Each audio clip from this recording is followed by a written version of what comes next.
Welcome to success tutorial number 1। आज history का part second है और फर्स्ट पार्ट में हमने 10 क्वेश्चन तक डिस्कस किया था और इस पार्ट में हम 10 क्वेश्चन से आगे डिस्कस करेंगे। और वीडियो आपको अच्छा लगता है, आपके लिए हेल्पफुल है तो वीडियो को लाइक, कमेंट और शेयर करना ना भूलें और चैनल को सब्सक्राइब ज़रूर करें ताकि जब भी मैं वीडियो अपलोड करूं तो आपको नोटिफिकेशन सबसे पहले मिले। तो चलिए अब शुरू करते हैं। अगला क्वेश्चन 11th नंबर क्वेश्चन में है कि सिंधु घाटी सभ्यता की विशेषता थी। तो इस क्वेश्चन का बी बिल्कुल सही उत्तर है, व्यवस्थित शहरी जीवन। सिंधु घाटी सभ्यता की विशेषता थी व्यवस्थित शहरी जीवन। सिंधु घाटी सभ्यता की जो विशेषता थी वह व्यवस्थित शहरी जीवन थी। यह क्वेश्चन एसएससी सीजीएल 2007 में पूछा गया है क्वेश्चन है। अब डिटेल में देखते हैं कि सैंधव सभ्यता की प्राचीनतम नगरीय सभ्यता थी जिसके विशेषता के रूप में समकोण प्रकार की सड़कें, वहाँ जो है सैंधव सभ्यता में समकोण प्रकार की सड़कें थी। नगर का दो टीलों में विभाजित होना, पूर्वी टीला दुर्ग रहित एक पश्चिमी टीला दुर्गीकरण। सैंधव सभ्यता के नगर दो टीलों में विभाजित था, एक था पूर्वी टीला जो दुर्ग रहित थी और पश्चिमी टीला जो दुर्गीकरण। जल निकासी की उत्तम व्यवस्था थी। यहाँ पर जो है सैंधव सभ्यता में जल निकासी का उत्तम व्यवस्था था, जिससे यह सिद्ध होता था कि सैंधव सभ्यता सुव्यवस्थित नगरीय सभ्यता थी। जिससे यह सिद्ध होता था कि यह सभ्यता जो है सुव्यवस्थित नगरीय सभ्यता थी। तो सिंधु घाटी सभ्यता की विशेषता क्या थी कि यहाँ पे व्यवस्थित शहरी जीवन था। तो ये था 11th नंबर क्वेश्चन। अब 12th नंबर क्वेश्चन पे बढ़ते हैं। 12th नंबर क्वेश्चन में है कि सिंधु घाटी सभ्यता के लोगों का मकान प्रायः बना होता था। तो सिंधु घाटी सभ्यता के लोगों का मकान किस चीज़ का बना होता था? तो पक्की ईंटों का बना होता था। तो यह जो है ऑप्शन ए बिल्कुल सही उत्तर है कि सिंधु घाटी सभ्यता के लोगों का मकान पक्की ईंटों का बना होता था। यह क्वेश्चन एसएससी सैक ऑफिसर ऑडिट 2008 में पूछा गया क्वेश्चन है। तो क्या है कि सिंधु घाटी सभ्यता के लोगों का जो मकान होता था पक्की ईंटों का बना होता था। अब इसको डिटेल में देखते हैं कि सैंधव सभ्यता के लोगों का मकान जो है प्रायः पक्की ईंटों से बना होता था। सैंधव सभ्यता एक सुव्यवस्थित नगरीय व्यवस्था थी। सैंधव सभ्यता जो है एक सुव्यवस्थित नगरीय व्यवस्था थी, जिसके विशेषता के रूप में समकोण प्रकार की सड़कें, नगर का दो टीलों में विभाजन, जल निकासी की उत्तम व्यवस्था आदि लिए जा सकता था। सैंधव सभ्यता का मकान प्रायः मोटी दीवारों से बना होता था, जिससे गर्मियों में कमरा ठंड रह सके। वहाँ सैंधव सभ्यता का जो मकान होता था वह मोटी दीवारों से बना होता था, जिससे कि गर्मी में उसे ठंडी का एहसास हो। तो ये था 12th नंबर क्वेश्चन। अब 13 नंबर क्वेश्चन पे बढ़ते हैं। 13 नंबर में क्या है? तो 13 नंबर क्वेश्चन में है मानव द्वारा उपयोग किया गया पहला धातु क्या था? तो मानव के द्वारा उपयोग किया गया पहला धातु था तांबा। तो धातु था तांबा। मानव के द्वारा उपयोग किया गया पहला धातु क्या था? तांबा। तो यह क्वेश्चन जो है एसएससी इन्वेस्टिगेटर 2010 में पूछा गया है। मानव द्वारा उपयोग किया गया पहला धातु तांबा था। भारत में नवपाषाण काल और सैंधव सभ्यता मुख्य रूप से त्रामपाषाण काल के दायरे में रखी जा सकती हैं। सैंधव सभ्यता के लोग कांसे से भी परिचित थे। सैंधव सभ्यता के जो लोग हैं कांसे से भी परिचित थे, जो संभवतः टीन व तांबे को मिलकर बनाया जाता है। लोहे की खोज जो है उत्तर वैदिक काल में हुई। लोहे की खोज किस काल में हुई?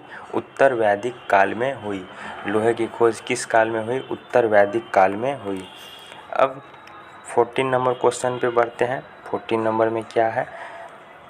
14 नंबर में है देवी माँ की पूजा संबंधित थी। तो देवी माँ की पूजा किस चीज़ से संबंधित थी? तो सी इसका सही उत्तर हो जाएगा सिंधु घाटी सभ्यता से। तो देवी माँ की जो पूजा है वो सिंधु घाटी सभ्यता से संबंधित थी। ऑप्शन सी इसका सही उत्तर हो जाएगा। यह क्वेश्चन जो है एसएससी एफसीआई ग्रेड 2 2012 में पूछा गया क्वेश्चन है। तो देवी माँ की जो पूजा है वो सिंधु घाटी सभ्यता से संबंधित थी। ये ऑप्शन सी बिल्कुल सही उत्तर है। और इसको डिटेल में जानेंगे कि सैंधव सभ्यता समाज एक मातृस्थात्मक समाज था। यहाँ से कई टेराकोटा की नारी की मूर्तियाँ मिली। यहाँ से जो है टेराकोटा की कई नारी की मूर्तियाँ मिली। अतः मातृ देवी की पूजा का संबंध सैंधव सभ्यता से है। यहाँ से जो है कई टेराकोटा की नारी की मूर्तियाँ मिली हैं और अतः मातृ देवी की जो पूजा का संबंध जो है वो सिंधु घाटी सभ्यता से है। तो ये 14 नंबर क्वेश्चन था। अब 15 नंबर क्वेश्चन में है सिंधु घाटी सभ्यता की प्रमुख विशेषता थी। तो सिंधु घाटी सभ्यता की प्रमुख विशेषता क्या थी? नगर सभ्यता। इस क्वेश्चन का ऑप्शन ए सही उत्तर है, नगर सभ्यता। सिंधु घाटी सभ्यता का जो है प्रमुख विशेषता क्या था? नगर सभ्यता थी। यह क्वेश्चन एफसीआई असिस्टेंट 2012 में पूछा गया है। तो अब इसको डिटेल में देखते हैं। सैंधव सभ्यता एक नगरीय सभ्यता थी। यहाँ प्राप्त हुए भवन अवशेष जैसे समकोण प्रकार की सड़कें, कच्ची पक्की ईंटों से बने मकान, विलासित की गई वस्तुएं इस सभ्यता के नगरीय होने के प्रमाण हैं। इस सभ्यता के नगरीकरण का आधार विकसित व्यापार, जो विकसित कृषि को पर आश्रित था। जल विकास प्रणाली इस सभ्यता की एक अनूठी व्यवस्था थी। जल निकास प्रणाली इस सभ्यता का जो है एक अनूठी विशेषता है। तो ये था 15 नंबर क्वेश्चन। अब 16 नंबर क्वेश्चन को देखते हैं। मोहनजोदड़ो में सबसे बड़ा भवन कौन सा है? मोहनजोदड़ो में सबसे बड़ा भवन कौन सा है? तो मोहनजोदड़ो में सबसे बड़ा भवन होगा अन्नागार। ये ऑप्शन बी इसका सही उत्तर है, अन्नागार। यह क्वेश्चन जो है एफसीआई असिस्टेंट 2012 में पूछा गया है कि मोहनजोदड़ो जो है में सबसे बड़ा भवन कौन सा है? अन्नागार। इसको डिटेल में देखेंगे। मोहनजोदड़ो सिंध के लरकाना प्रांत में सिंधु नदी के किनारे स्थित सैंधव सभ्यता का एक प्रसिद्ध नगर है। मोहनजोदड़ो जो है सिंध के लरकाना प्रांत में सिंधु नदी के किनारे स्थित सैंधव सभ्यता का एक प्रसिद्ध नगर है। इसका खोज वर्ष जो है 1922 ईस्वी में राखल दास बनर्जी ने की थी। इसकी खोज जो है मोहनजोदड़ो का खोज 1922 ईस्वी में राखल दास बनर्जी ने की थी। यहाँ से प्राप्त इमारतों में अन्नागार सबसे बड़ा भवन है। यहाँ का जो सबसे बड़ा भवन है मोहनजोदड़ो का सबसे बड़ा भवन अन्नागार है। यहाँ से प्राप्त विशाल स्नानागार भी एक भवन है। मोहनजोदड़ो से प्राप्त अन्य वस्तुएं महाविद्यालय भवन, पुजारी की मूर्ति, पशुपतिनाथ शिव की मूर्ति आदि। यहाँ मोहनजोदड़ो से जो अन्य वस्तुएं प्राप्त हुई हैं वो है महाविद्यालय भवन, पुजारी की मूर्ति, पशुपतिनाथ मतलब शिव की मूर्ति आदि प्राप्त हुए हैं यहाँ से। तो ये था 16। अब 17 नंबर क्वेश्चन को देखते हैं क्या है। 17 में है निम्नलिखित विद्वानों में से हड़प्पा सभ्यता का सर्वप्रथम खोजकर्ता कौन था? निम्नलिखित विद्वानों में से हड़प्पा सभ्यता का जो है सर्वप्रथम खोजकर्ता कौन था? तो इसका सही उत्तर हो जाएगा दयाराम साहनी। दयाराम साहनी जो है सबसे पहले हड़प्पा सभ्यता को खोजा था। तो डी इसका सही उत्तर है, दयाराम साहनी। यह क्वेश्चन एसएससी CML में पूछा गया 1999 में। इसको डिटेल में देखते हैं। हड़प्पा टीले के विशेष में सर्वप्रथम जानकारी 1826 ईस्वी में चार्ल्स मैसन ने दी थी। लेकिन वर्ष 1922 में हड़प्पा की खोज करने वाला दयाराम साहनी को हड़प्पा सभ्यता का सर्वप्रथम खोजकर्ता के रूप में जाना जाता है। मोहनजोदड़ो की खोज 1922 ईस्वी में राखालदास बनर्जी ने की थी। मोहनजोदड़ो की खोज 1922 ईस्वी में राखालदास बनर्जी ने की थी और हड़प्पा की खोज यहाँ पे मिसप्रिंट है, 1921 ईस्वी में हड़प्पा की खोज दयाराम साहनी ने की थी। तो अब 18 नंबर क्वेश्चन पे बढ़ते हैं। 18 नंबर में क्या है?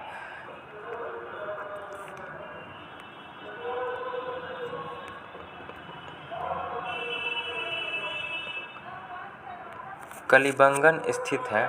कलिबंगन जो है कहाँ स्थित है? तो कलिबंगन यह राजस्थान में स्थित है। सी इसका सही उत्तर हो जाएगा। कलिबंगन जो है राजस्थान में स्थित है। यह क्वेश्चन एसएससी CML 1999 और 2002 में भी पूछा गया। 2 बार यह क्वेश्चन पूछा गया कि कलिबंगन कहाँ स्थित है। तो इसका सही उत्तर है सी, राजस्थान में। कलिबंगन जो है राजस्थान में स्थित है। इसको डिटेल में देखेंगे कि कलिबंगन राजस्थान में घग्गर नदी के किनारे स्थित एक महत्वपूर्ण हड़प्पा कालीन स्थल है। कलिबंगन जो है राजस्थान में घग्गर नदी के किनारे स्थित एक महत्वपूर्ण हड़प्पा कालीन स्थल है। इसकी खोज जो है 1953 में एक घोष के द्वारा की गई थी। इसकी खोज जो है 1953 ईस्वी में एक घोष के द्वारा की गई थी। यहाँ की सबसे महत्वपूर्ण उपलब्धि एक जूते हुए खेत के साक्ष्य हैं। यहाँ का जो है सबसे महत्वपूर्ण उपलब्धि जो है जूता हुआ खेत। यहाँ से हल के निशान हवन कुंड या अग्निकुंड के साक्ष्य भी मिले हैं। यहाँ से जो है हवन कुंड और अग्निकुंड के निशान का साक्ष्य भी मिला है। तो ये था 18 नंबर क्वेश्चन। अब 19 पे चलते हैं। 19 में है हड़प्पावासी किस वस्तु के उत्पादन में अग्रणी थे? हड़प्पावासी जो है किस वस्तु के उत्पादन में अग्रणी थे, आगे थे? मतलब सी इसका सही उत्तर है कपास। हड़प्पावासी कपास के उत्पादन में अग्रणी थे। यह क्वेश्चन एसएससी में पूछा गया है। CML 2001 में पूछा गया है कि हड़प्पावासी किस वस्तु के उत्पादन में अग्रणी थे। तो सी इसका सही उत्तर है कपास। डिटेल में देखते हैं। हड़प्पा सभ्यता में विकसित व्यापार का आधार कृषि अधिवेश था। संभवतः वो कपास उत्पादन में अग्रणी थे। मतलब जो है हड़प्पा सभ्यता विकसित व्यापार का आधार कृषि अधिवेश था और संभवतः वह कपास उत्पादन में अग्रणी थे और अन्य फसलों भी उपजाते थे और भी कुछ फसल उपजाते थे। ये फसलें हैं चावल, गेहूँ, जौ, खजूर, तरबूज, मटर, राई इत्यादि। और भी ये चावल भी उपजाते थे, गेहूँ, जौ, खजूर, तरबूज, मटर, राई उपजाते थे। तो ये है 19 नंबर क्वेश्चन। अब 20 नंबर क्वेश्चन पे बढ़ते हैं। 20 में क्या है? तो 20 में कह रहा है कि निम्नलिखित में से किस द्रव्य का उपयोग हड़प्पा काल की मुद्राओं के लिए निम्नलिखित में मुख्य रूप से किया गया था? तो इसका सही उत्तर हो जाएगा टेराकोटा। निम्नलिखित में किस द्रव्य का उपयोग हड़प्पा काल की मुद्राओं के निर्माण के लिए किया गया था? टेराकोटा इसका सही उत्तर है कि हड़प्पा काल में टेराकोटा का उपयोग करके ही आदान प्रदान हुआ था। मुद्राओं का निर्माण जो है टेराकोटा से ही हुआ था।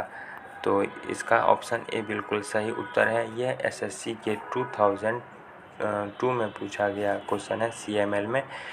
तो आज के लिए बस इतना ही। मिलते हैं अगले वीडियो में। और भी कुछ क्वेश्चंस हैं जिसको अगले वीडियो में डिस्कस करेंगे।